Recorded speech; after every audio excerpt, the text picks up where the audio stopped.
Hello students, today I am going to teach you your social study chapter number 14 how the globe and maps help us।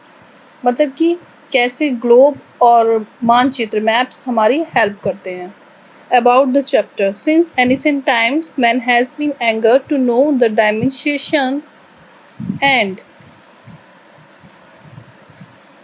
and geographical features of our planet. However, our ancient predecessors could not find out these things with precision and perfection as they lacked sound scientific methods and techniques to do so. Now we are able to gather all relevant information regarding the earth, and it has been made possible largely due to some of the most accurate models of our planet. These include globes and maps, which are very significant tools for learning geography. A globe can be defined as the most accurate model of the earth, while a map is flat representation of it. Apart from these two sketches and plans are other useful tools that enable us to measure and outline different areas, localities, etc. In this lesson, we will learn about these tools in a detailed way. बच्चों ये पूरी हमारा chapter का सारांश है। तो मैंने आपको इंग्लिश में पढ़ के बता दिया है। अब मैं आपका इसको अर्थ बताती हूँ।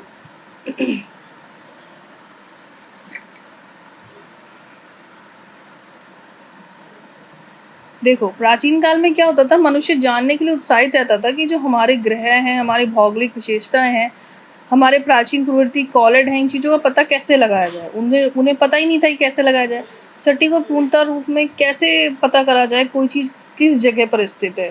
तो अब तकनीक ने ऐसा करने के लिए हम सब ने प्रासंगिक एकत्रित करने में सक्षम है।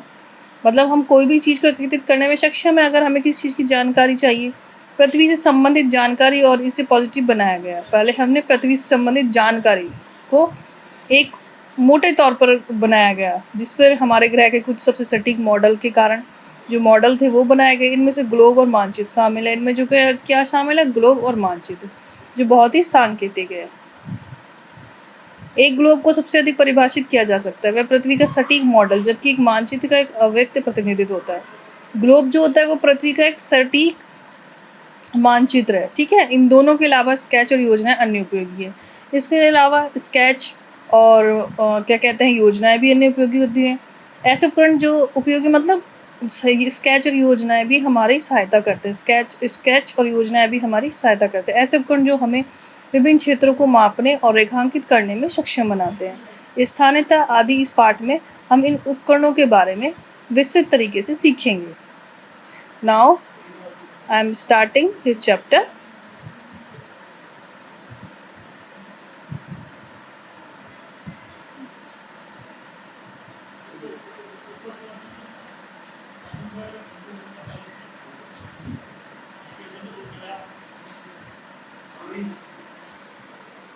Globes. We use a globe.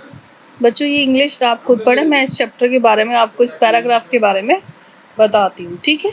तो आप एक बार रीड कर लें और फिर इसके बारे में जो बता रही हूँ उसको समझें। तो ग्लोब क्या है? हम एक गोलाकार पृथ्वी का प्रतिनिधित्व करने के लिए ग्लोब का उपयोग करते हैं। मतलब एक गोलाकार, हमारी पृथ्वी कैसी है, गोलाकार की है, तो उसको जानने के लिए हम ग्लोब का प्रतिनिधित्व करते हैं। अन्य शब्दों में ग्लोब एक छोटे पैमाने पर पृथ्वी का एक मॉडल है। महाद्वीपों और महासागरों के आकार एक ग्लोब पर काफ़ी सटीक है। उनके आकार को कम पैमाने पर दिखाया गया है, लेकिन छोटे जैसे विवरण किसी देश के शहरों के गांव को ग्लोब पर नहीं दिखाया जा सकता। जैसे कि छोटे छोटे विवरण होते हैं ना, किसी का देश हो गया, देश तो दिखते हैं, देश के शहर गांव ये ग्लोब पे नहीं दिखाए जा सकते। बड़े ग्लोब कुछ और विवरण दिखाते हैं, लेकिन इसे संभालना मुश्किल है। उन्हें इन दिनों पॉकेट ग्लोब है, जिन्हें फुलाया जा सकता है, जो आवश्यक है।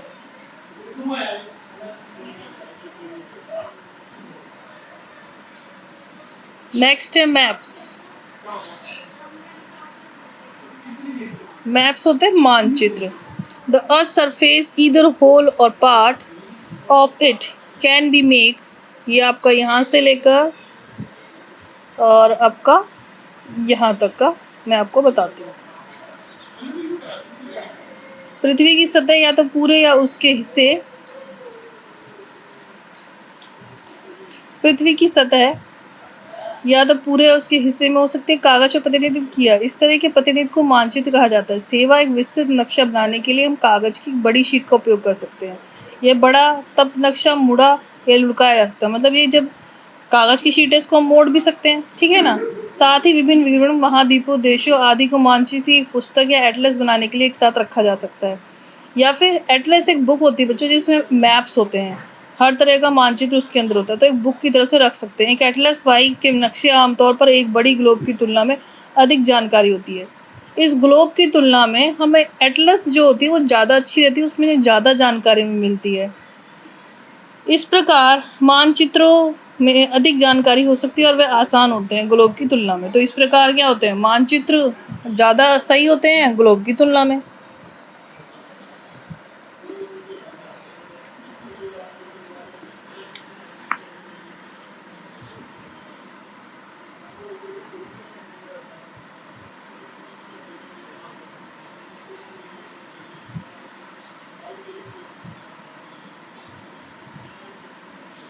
Since on maps the curved surface of the earth is represented on a flat surface, a problem arises. जब हम एक सपाट सतह पर दुनिया के कुछ हिस्सों को दिखाने की कोशिश करते हैं तो स्नैप नक्शे पर पृथ्वी की घुमावदार सतह पर एक सपाट सतह का प्रतिनिधित्व किया जाता है। एक समस्या उत्पन्न होती है, महाद्वीपों और महासागरों के आकार विकृत हो जाते हैं। क्षेत्रों में अधिकतम विकृति को देखा जा सकता है। You can understood this better with the help, यहाँ से लेके यहाँ तक इसके बारे में आपको बताती हूँ। आप एक साधारण प्रयोग की मदद से इसे बेहतर समझ सकते हैं। कागज का एक टुकड़ा ले लो और उसे एक ग्लोब या एक डॉल पर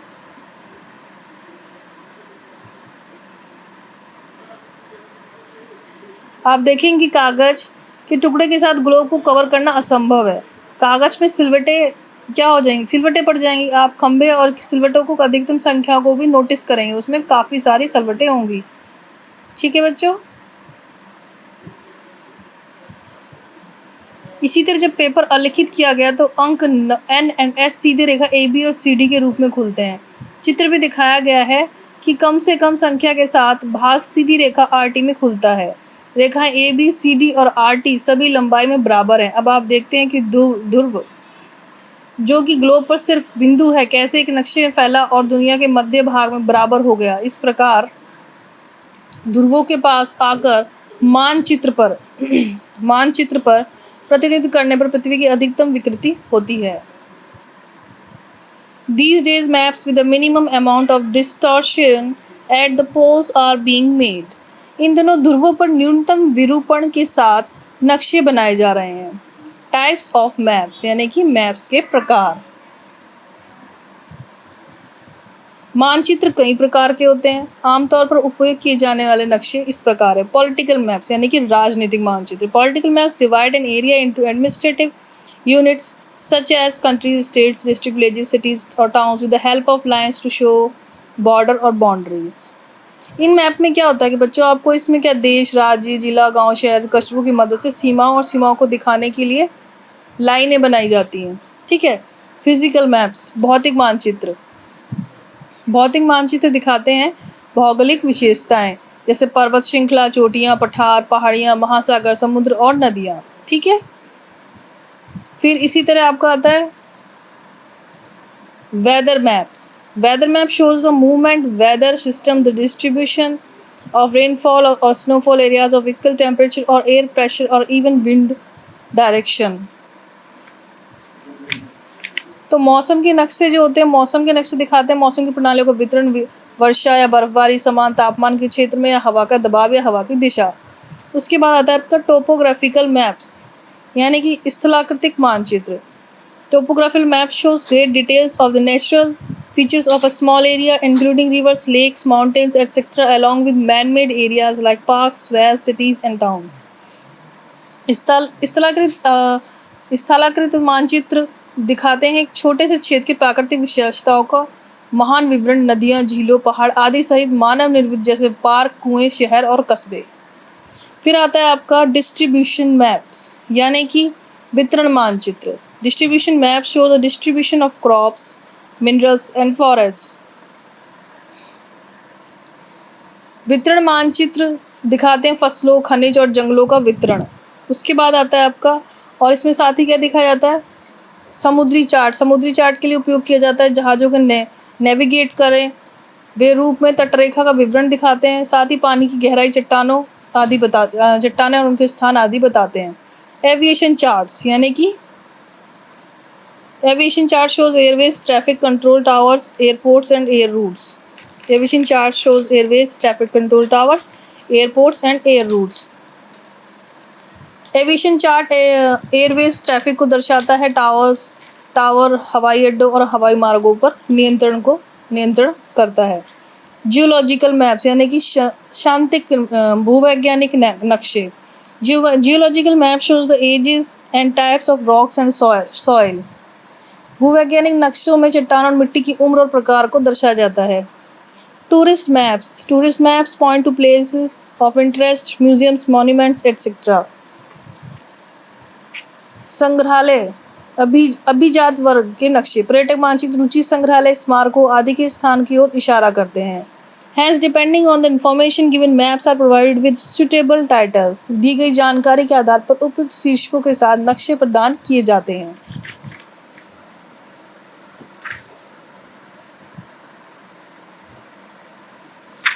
हिस्ट्री ऑफ मैप मेकिंग, यानी कि मानचित्र बनाने का इतिहास। तो बच्चों यहाँ से लेके यहाँ तक का मैं आपको इसका मीनिंग बताऊंगी, आप पहले इसको पढ़ना और फिर जो मैं मीनिंग बता रही हूँ वो समझना। मानचित्र निर्माण के विज्ञान को कार्टोग्राफी कहा जाता है, ठीक है। प्राचीन मानचित्र निर्माताओं ने कई आकार के ग्रहण किए, इस पर आधारित दुनिया, ये मिस्र में रहने वाले एक भूगोलिक टॉमली थे जिन्होंने इन पे क्या करा, खोज करी, जिन्होंने पहली बार पृथ्वी को एक क्षेत्र के रूप में प्रतिनिधित्व किया था। उन्हें कार्टोग्राफी का जनक माना जाता है। वह मानचित्र पर उत्तरी रेखा को चिन्हित करने वाला पहला व्यक्ति भी था। उदाहरण के लिए बेबीलोनियों ने सोचा था कि पृथ्वी सपाट और डिस्क के आकार की है और उन्होंने नक्शे के क्षेत्र के रूप में आकर्षित किया। In ancient times, different materials were used to make maps. The Babylonians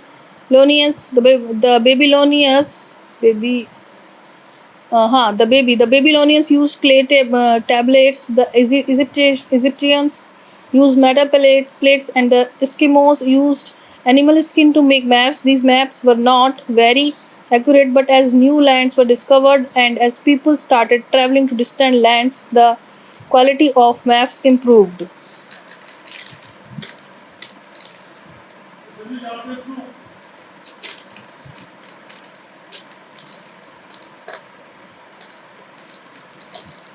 उदाहरण के लिए बेबीलोनियों ने सोचा था कि पृथ्वी सपाट और डिस्क के आकार की है, और उन्होंने बेबीलोनियों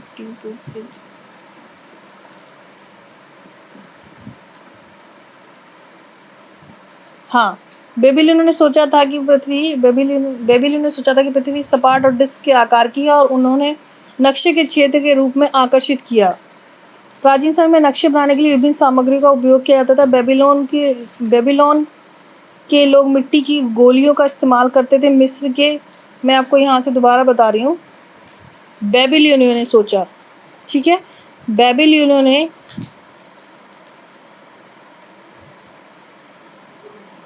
सोचा था कि पृथ्वी सपाट और डिस्क के आकार की और उन्होंने उस नक्शे के क्षेत्र के रूप में आकर्षित किया। प्राचीन समय में नक्शे बनाने के लिए विभिन्न सामग्रियों का उपयोग किया जाता था। बेबीलोन ने लोग मिट्टी की गोलियों का इस्तेमाल करते थे। मिस्र के लोग धातु की प्लेटों का इस्तेमाल करते थे और एस्किमोस ने नक्शों को बनाने के लिए जानवरों की खाल का इस्तेमाल किया था, ठीक है। Modern maps are either printed on a material such as paper or plastic, or they are stored in computers. Modern maps are more accurate than the old ones. Images from satellites and aeroplanes are used to make detailed maps with the help of computers. आधुनिक मानचित्र या तो कागज या plastic जैसी सामग्री पर मुद्रित होते थे होते हैं या उन्हें कंप्यूटर में संग्रहित किया जाता है। पुराने की तुलना में आधुनिक नक्शे अधिक सटीक हैं। उपग्रह और हवाई जहाज़ों की छवियों का उपयोग पृष्ठ के लिए किया जाता है। कंप्यूटर की मदद विस्तृत नक्शे ही उसमें सहायता करते हैं। Important features of maps. Maps की महत्वपूर्ण विशेषताएं। हर नक्शा कुछ टूल के साथ प्रदान किया जाता है ताकि आप इसे पढ़ सकें। एक पैमाने में एक ऊर्ध्वाधर रेखा चिन्हित है। शीर्ष पर एन और कुछ आवश्यक प्रतीक हैं। यह एक मानचित्र की आवश्यक विशेषताएं हैं। अब आप जानेंगे कि वे कैसे हैं। नक्शे पढ़ाने में आपकी मदद करते हैं। तो बच्चों, आज मैंने आपको ये चैप्टर यहाँ तक करा दिया है। आगे मैं इसको कंटिन्यू करूँगी। Thank you. ओके।